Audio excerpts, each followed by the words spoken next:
Bonjour, je m'appelle Marion. Ça va? Ça va bien, merci. Oui, je parle français un peu. Hello, my name is Marion. How are you? I'm great, thank you. And yes, I can speak French just a little bit.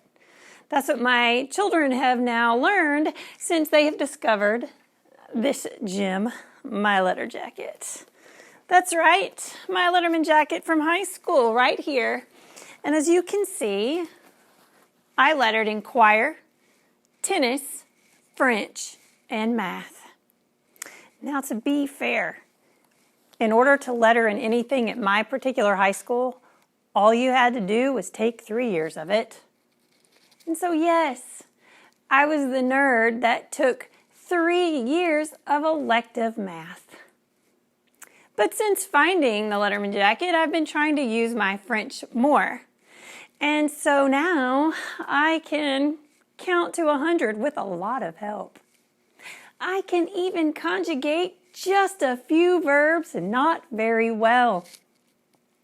I can even order for you at a restaurant as long as you want the fish, chicken, potatoes, green beans, and water. I can also invite you to my neighbor's house for a couchon de lait. But honestly, any kid from Louisiana can do that. And I should say, je suis désolée, Mademoiselle White. I am sorry, Miss White, and all French teachers everywhere if you are horrified by my pronunciation and accent. But what's worse is how I spelled all of these words. But to be fair, this is a foreign language for me. It's not like I misspelled my native language, which is what happened to a friend of mine. A friend of mine has a 9-year-old daughter named Melanie. And my friend went into her pantry looking for a snack. But apparently, Melanie got there first. What happened was my friend went in to get a bag of chips. And on the chips, she saw a Post-it note with this on it.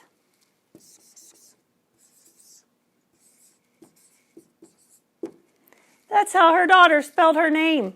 There is no O in Melanie. And we're pretty sure we don't know what this letter is. And so yes, it is time for the kids to go back to school. I need to go back to school to learn my French, and some of these kids need to go back to school just to get their brains thinking again.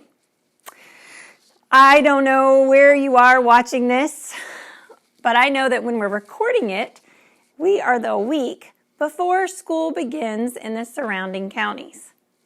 And so right now, this week is full of families preparing for school.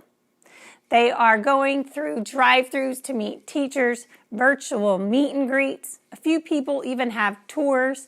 Some people are learning the new rules and policies around masks. School is looking a little differently and preparations are looking a little differently, but that's what's happening right now. Even if you do not have children at home that are going to school, we all know that school has been a topic of conversation for months. We are hearing decisions and then another decision, then an undecision, and then a new decision. And every time I think about all these conversations of kind of crazy chaos of school and not sure about school, I cannot help but think about one scriptural story. And this is a great story. It's a story of drama. But it's a story that they do not always share in l'école, church school. So here is a story from Genesis 11 called The Tower of Babel.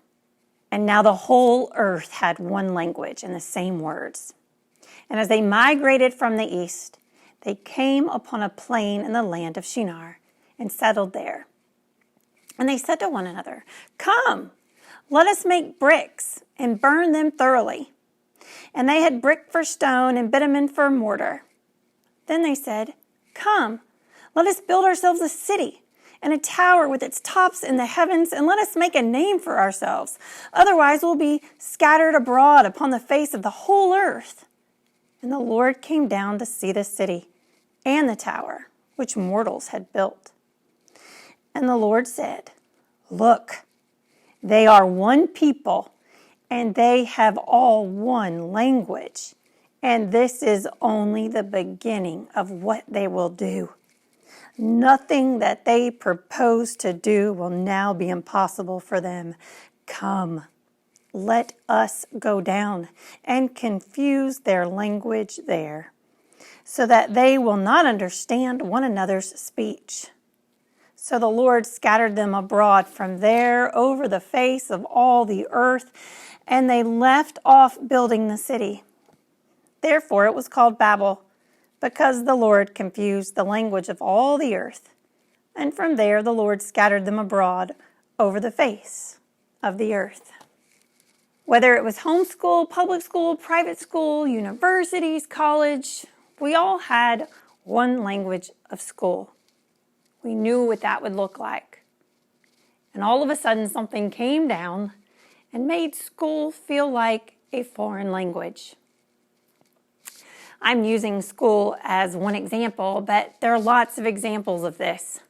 We used to have one language of a greeting, of a handshake. And now we have a little bit of confusion, not knowing how to greet one another. We don't know how to smile and say hello or do the elbow. We don't know. It's a foreign language. We used to have one language of work and work hours and boundaries. And now we have this constant sense of working from home, picking up an hour here or an hour there, 24 hours a day. It's a foreign language now. We used to have this one language of appointments and procedures and treatments and how we lived. And now that something has come down and changed that, we have all of these different things that feel like a foreign language. And what are we doing about it? We're using our technology to try to make it normal again. We are the ones that built the cities and the towers. We're the ones that built the infrastructure. We know how the system's supposed to work. And now that it's not working the way we built it, we're hoping our technology will make it normal again. Welcome to Season 3.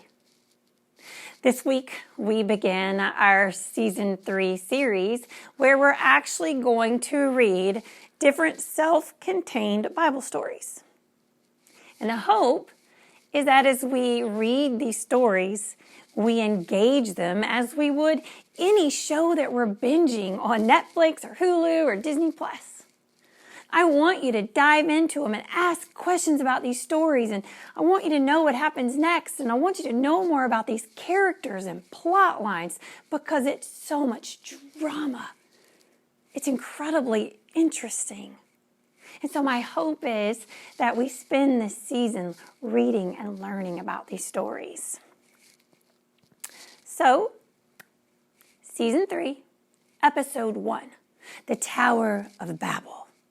And yes, you must use that tone when you say it. The Tower of Babel. Here we have a group of people from the early, very beginning of our scriptural story. And they're worried. They're worried because they want to be together. They want to control their surroundings. And they want to make sure they're in charge of a name. And they're in charge of where they live. And they're in charge of what they do.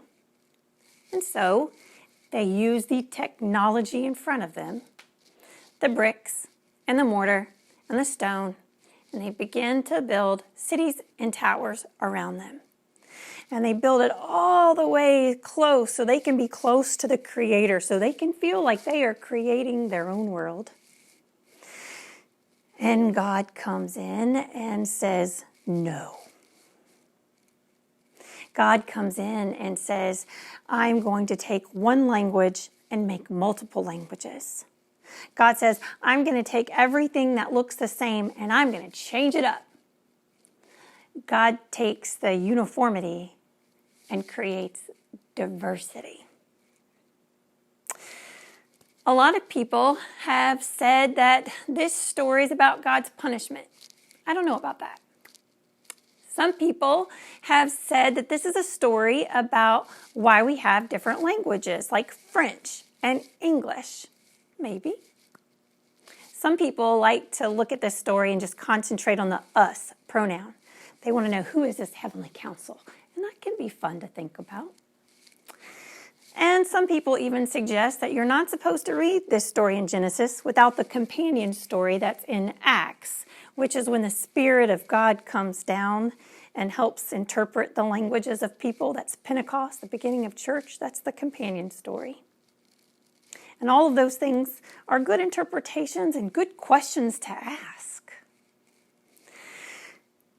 But at the heart of this story is about anxiety. At the heart of this story, there is an anxiety of fear, an anxiety of change. At the heart of this story, it's about people not being able to control what's in front of them. And what happens is the very thing they're most afraid of. God names them and scatters them all around the earth. Now, please hear me say, there is a real medical anxiety that can be debilitating, and that is not the type of anxiety I'm talking about. If you feel like you have that type of debilitating anxiety, we want you to hear this referral for our counseling center so that you can seek professional help. I'm talking about a much more general sense of anxiety. But what we know is that in this story, people try to keep everything the same. People try to keep the language the same. They build the city and tower the same because they want to live together and control the anxiety. But what happens is that when God comes, God creates something beautiful. But God can create a little bit of anxiety within it. People have the first half of the story. The first half of the story is all about what people do. It's the second half of the story that talks about what God can do. And personally, I always think the story and the plot line gets a lot more interesting when God gets involved. Because people always want things the same, but God always is going to celebrate that diversity. In other words, we're so busy building our cities and our towers and using our technology that sometimes we forget to lean in and feel the Spirit of God around us. And it could be that the exact place of anxiety can actually be the exact place God comes in and gives us a blessing. One of the things I didn't tell you about, how I got my letter jacket in French. It was my junior year in high school. And there was one particular day where all of us, with our parents' permission, got to leave school early so we could go home and prepare for the rest of the day. Because that night, we had to meet our French teacher at a French restaurant. And I remember that night leaving my familiar city and towers and going to a place I'd never been. And as soon as I walked in, my anxiety went through the roof because I realized my worst nightmare had come true. I was actually going to have to speak French. At this particular restaurant, they only spoke French. And so as I went in and I greeted my Mademoiselle Blanc, my French teacher, she quickly explained it to us. You had to order in French, you had to speak in French around the tables, and to top it off, we recognized very quickly that all of the restaurant's tables circled around a dance floor. There's one more part I forgot to tell you about my French class. We also had to learn how to dance. We had to learn the Cajun two-step and the Cajun waltz. So in addition to having to read the language, write the language, speak the language, we had to dance the language too. And that's how we passed the course, how we performed that night.